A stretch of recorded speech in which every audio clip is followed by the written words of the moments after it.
como oro por todos os seres humanos e aqueles que estão investidos de autoridade, especialmente oro, como Paulo disse, para que vivamos vidas mansas e tranquilas, com toda piedade e respeito. Nunca torci por nenhum governo.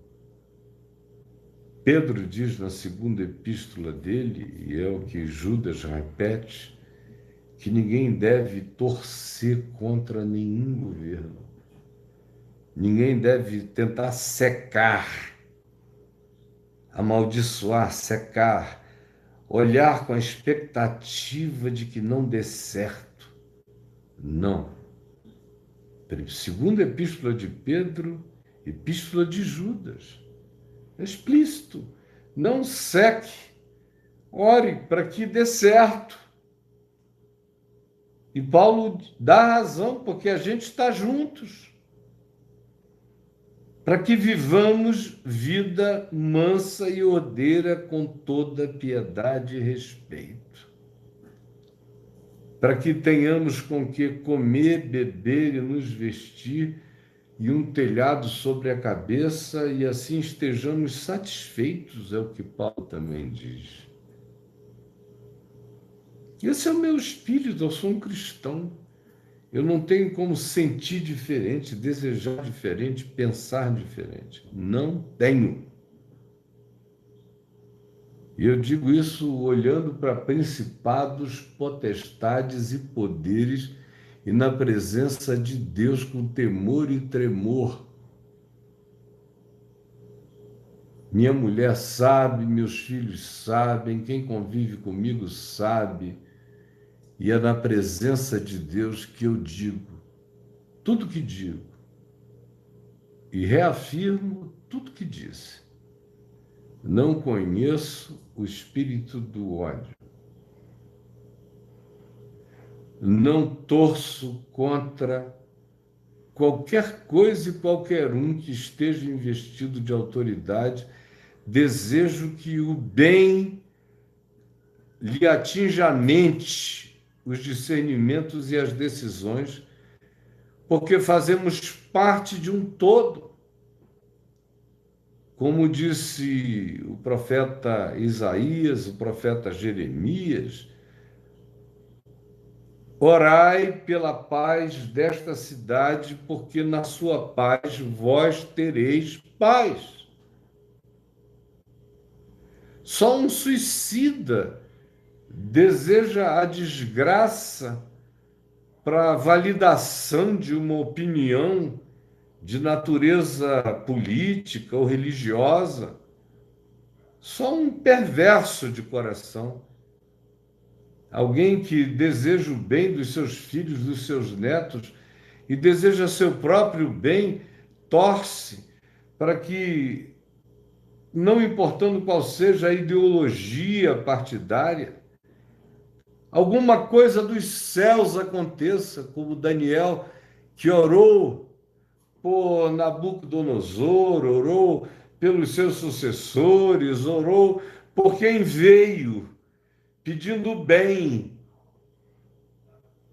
pedindo prosperidade, porque ele e todos os demais comiam do que quer que dali procedesse, portanto, orando para que as decisões ruins fossem afastadas e pedindo a Deus que a luz iluminasse a mente de quem quer que fosse o que estivesse ali.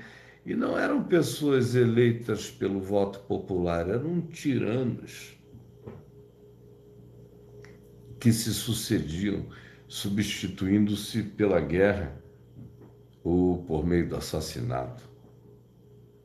Mas ele pedia para que para todos houvesse vida mansa, digna e tranquila, para ser vivida com toda piedade e respeito. Esse é o espírito de Cristo. Esse é o espírito do Evangelho. Esse é o meu espírito. E assim o será sempre. Só se eu não amasse a mim mesmo. não amasse minha mulher, não amasse meus filhos, não amasse meus netos, quanto pior fique, é pior para todo mundo. Quanto melhor fique, pode ser melhor para todo mundo, ou para muito mais gente, pelo menos. Eu sou sempre em favor do que traga facilitação da vida em favor de todos. E não tenho preferências, não tenho predileções em relação a quem realize o bem. Tem gente que realiza o bem com bondade sincera e faz benefícios se espalharem por milhares e milhões. E tem gente que realiza o bem sem intenção sincera e que não aproveita em si mesmo o benefício do bem que praticou, mas aqueles que recebem um benefício, independentemente das motivações deste que tem a autoridade ou o poder de o fazer, receberão igualmente o benefício. Como Paulo disse em 1 Coríntios 13, às vezes você tem o poder de dar todos os seus bens aos pobres e fazer isso sem amor. Outras vezes você faz isso e faz isso com amor. Tanto mais quando se faça o que Jesus ensinou e se faça com amor, tanto melhor. Mas se mesmo que seja sem amor, alguém comer, alguém beber, alguém se vestir, alguém for curado, alguma saúde chegar, meu Deus, só o translocado prefere que fique horroroso para que ajuste a causa dele de antagonismo histórico seja justificada. Quem assim sente, quem assim pensa, não conhece o Espírito de Jesus, vocês entenderam? O Espírito de Jesus é exatamente como eu estou te dizendo. Você pode pegar o seu Novo Testamento e ler, e você vai dizer amém, amém, amém, amém, amém, para o que eu estou dizendo. É verdade assim. No entanto, Jesus é a nossa chave hermenêutica, a nossa chave cognitiva, a nossa chave de compreensão para entender tudo, interpretar tudo. Eu, por exemplo, nunca tive nenhum compromisso partidário. Outra vez eu digo, na presença de Deus, dos homens e dos meus piores antagonistas, eles não têm como me acusar. Eles podem, no máximo, tentar colar esse label em mim, mas perante o juízo de Deus, todos ficarão calados e emudecidos. Eu me converti no meio do pior da ditadura militar. No meio. Meu pai tinha sido atingido. Foi para um inquérito militar, não por causa de política, mas por causa de negócios e concessões. E ficou muito magoado, não com os militares, mas com as traições dos amigos civis. Mudamos para o Rio. Eu cresci vendo os amigos do meu pai sendo caçados, deputados estaduais, federais, senadores, eram amigos dele. Eu fui amigo dos filhos deles, até hoje. Eu tinha amigos de todas as matizes. Nunca houve acepção de pessoas.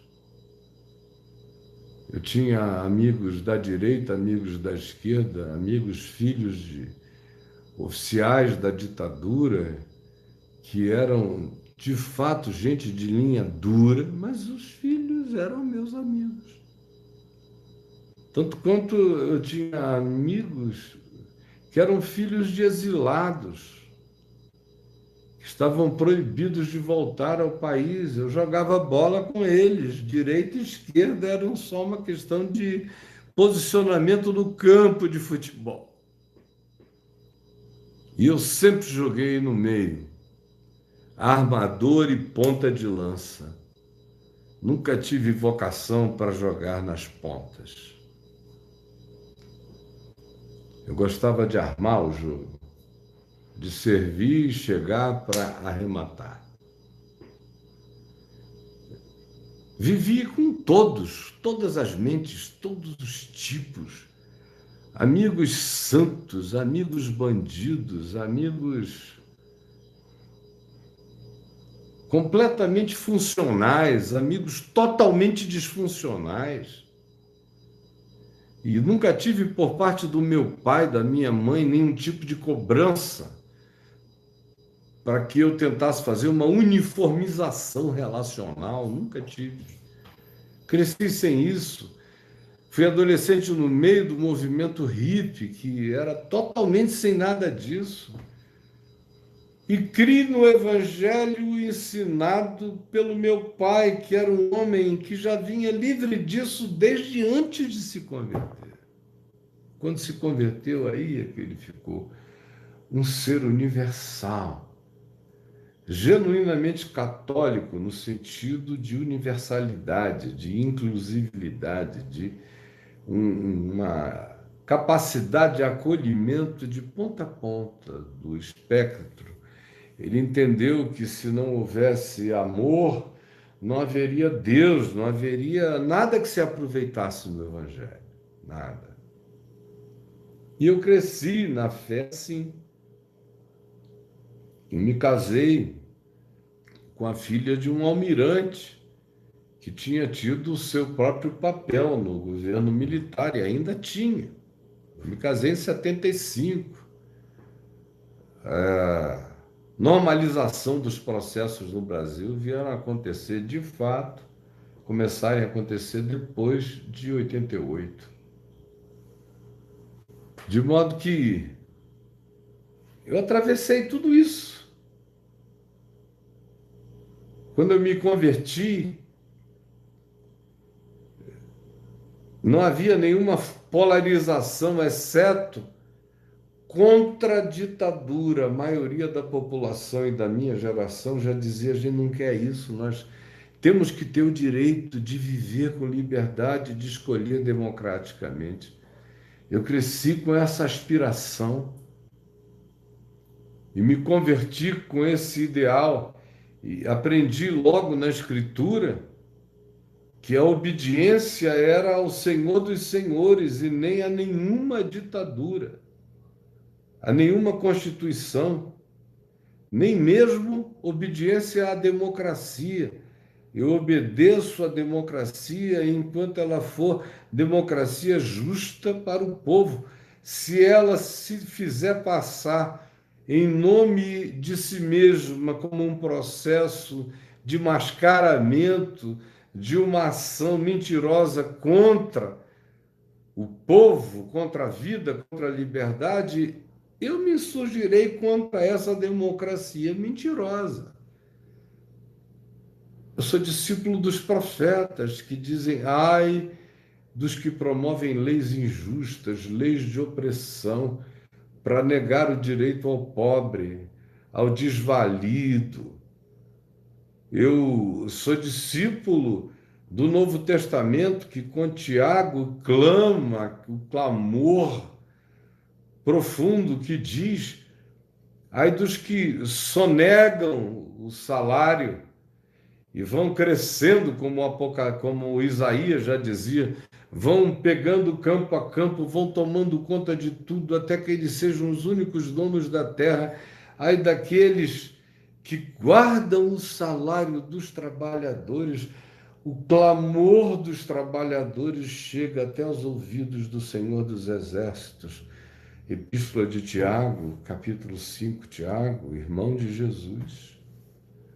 Eu sou discípulo dessa consciência de Jesus, que iniciou seu ministério e foi morar, ele que cresceu em Nazaré, no anonimato, foi morar na Galiléia dos gentios, dos pagãos, onde tinha de tudo. Tinha de todos. Tudo que não havia na Galiléia era uniformidade, tudo que havia lá era diferenciação. Tem que ser muito alienado historicamente para não saber disso. Ele escolheu essa plebe, que foi assim chamada em João, pela aristocracia de Jerusalém, essa plebe que nada entende da lei. Foi para essa plebe que ele decidiu ir morar, curar e estar a maior parte do tempo. 90% do tempo dele é no meio dessa gente.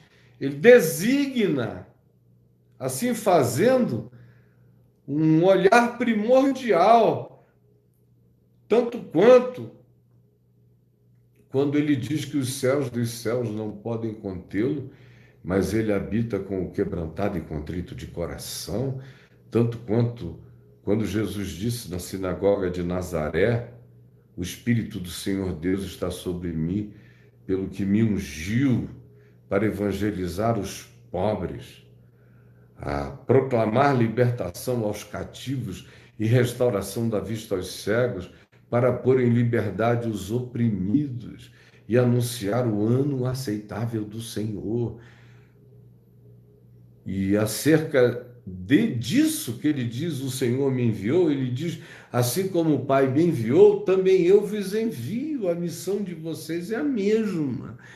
Tem que ser com o meu olhar, senão não será comigo, será só a coisa de vocês, mas não será comigo.